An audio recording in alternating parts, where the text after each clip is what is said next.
essentially when we moved, as I say, I was very reluctant, and the place that we took on was a derelict farm. The farmhouse was very nice, but the farm wasn't. It was derelict, and little did we know, but the farm manager had been moved out of the house over the road into a little cottage, and he was ill, and so was his wife, and very quickly his wife died, and we didn't know any of this, but understandably he was very angry, and he was very sad.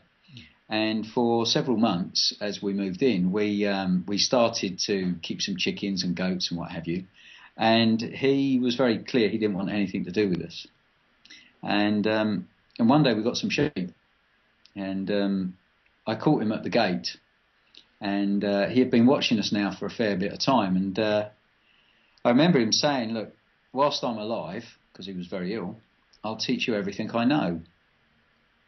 And what happened was a 3-year apprenticeship, essentially, in which each day when I was around, he would come over and he would teach me.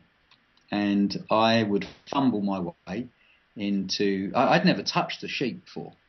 I'd never managed animals before. I was from South London, and apart from being called Giles, there's no link between me and agriculture at all. And he took me under his wing, as you say, and he gradually taught me how to farm. And in that process, his own illnesses diminished, and he experienced health again. Mm.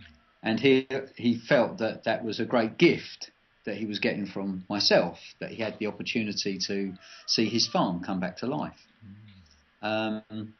As far as I was concerned, the gift was from him to me, because he was showing me so much. Mm. And to cut a fairly long story short, the farm where we're at the moment became available, and he was really supportive of us moving into this. He knew the farm, and he felt I was man enough for the work. And on the day before the day before we moved, he died. And that was a very profoundly sad, but also quite beautiful as well. And he had done his job, and he had lived much longer than people had expected, and he died much happier than he had been, 3 or 4 years prior to that.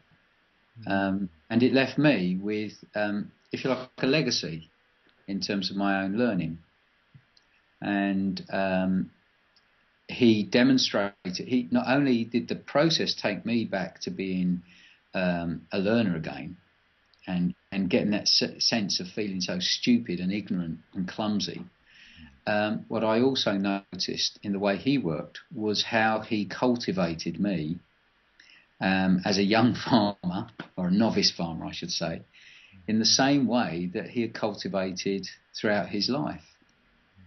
And it was that experience that started to form an idea in my mind that I felt I was ready to put down on paper and explore professionally. So I don't know if that, if you like, it elaborates further the background of that article. It does. That's such a beautiful description of a real profound experience you've had, I guess. With Yeah. Imagine someone that you grew really close to over those 3 years. Yes.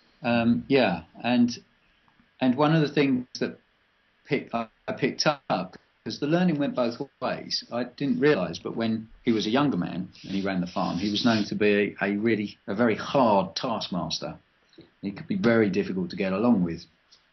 And what I noticed was when people asked, how are you getting on with him?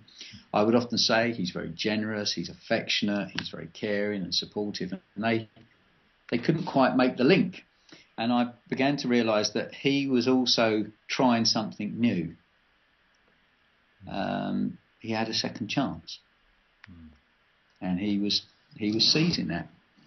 In the same way that I was having another chance at learning something. And so, there was something reciprocal. So it was personal. You're right, John, to pick that up. and at times it had all the intensity that one might get from personal experience, as well as the cognitive development through learning, and obviously with farming, the visceral development as well, in terms of skills and competence. So it's personal. It was very personal.